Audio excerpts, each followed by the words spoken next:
হবে বলো তো? জামাই পিঠে। হ্যাঁ, জামাই পিঠা বানাবো।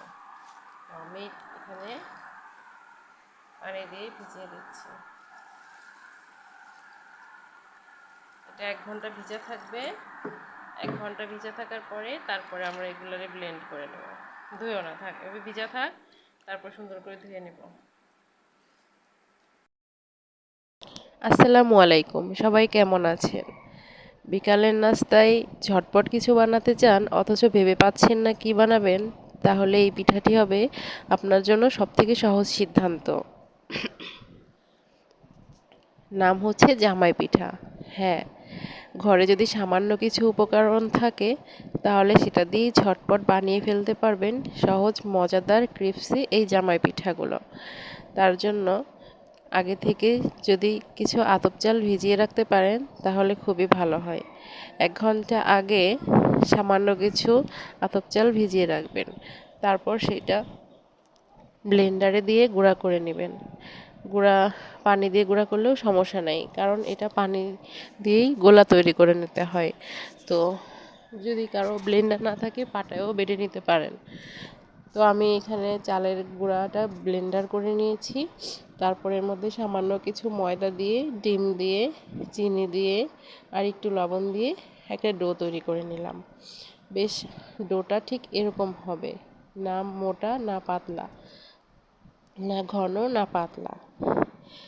তারপর আপনাদের লাগবে এরকম একটা ডাইস, যে ডাইসটা দিয়ে আপনারা জামাই পিঠা বানাতে পারবেন। ডাইস ছাড়া কিন্তু হবে না, ডাইস লাগবেই লাগবে। তো এটার একটা ট্রিক্স আছে। ডাইসটা হচ্ছে তেলের মধ্যে, গরম তেলে অনেকক্ষণ চুবিয়ে রাখতে হয়। গরম তেলে চুবিয়ে রেখে তারপর এই যে উপরে কিন্তু গোলাটা আসবে না, নিচ দিকে আসবে, নিচ দিকে থাকবে। উপরে হলে কিন্তু পিঠা, উপরে যদি চলে আসে গোলাটা তাহলে কিন্তু পিঠা বের হবে না ডাইস থেকে। উপরটা ফাঁকা রেখে, উপরটা রেখে নিচে থেকে ভিজিয়ে তুলে নিতে হবে। তো তারপরে এই যে তুলে নিয়ে হালকা একটু খুন্তি দিয়ে বা কিছু একটা দিয়ে নাড়া দিলে পিঠাটা বের হয়ে আসবে।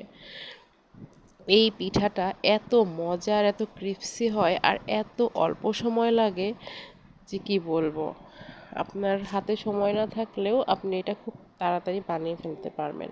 সহজ মজাদার ক্রিপসি জামাই পিঠা, এবং অনায়াসে একসাথে অনেকগুলো পিঠা খেয়ে ফেলা যায়। তো আমি আমার বাসায় বাচ্চাদের জন্য বানালাম। ওরা মাঝে মাঝেই বায়না করে জামাই পিঠা খাবো, জামাই পিঠা খাবো। তো আমি খুব সহজেই এটা ঘরে থাকা উপকরণ দিয়ে চটজলদি বানিয়ে নিতে পারি। এই ডাইসটা সম্ভবত আমি একটা মেলা থেকে নিয়েছিলাম 70-80 টাকা বা 100 টাকা এরকম একটা দাম দিয়ে। তো ডাইসটা আমার খুবই কাজে লাগে। আমি মাঝে মাঝে এটা দিয়ে পিঠা বানাই বাচ্চাদের জন্য।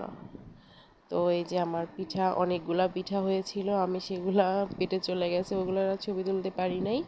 আমি এগুলা যেগুলা বাকি ছিল ওগুলা দিয়ে একটু সামান্য ছবি তুলে নিলাম। ওকে, আল্লাহ হাফেজ, সবাই ভালো থাকবেন।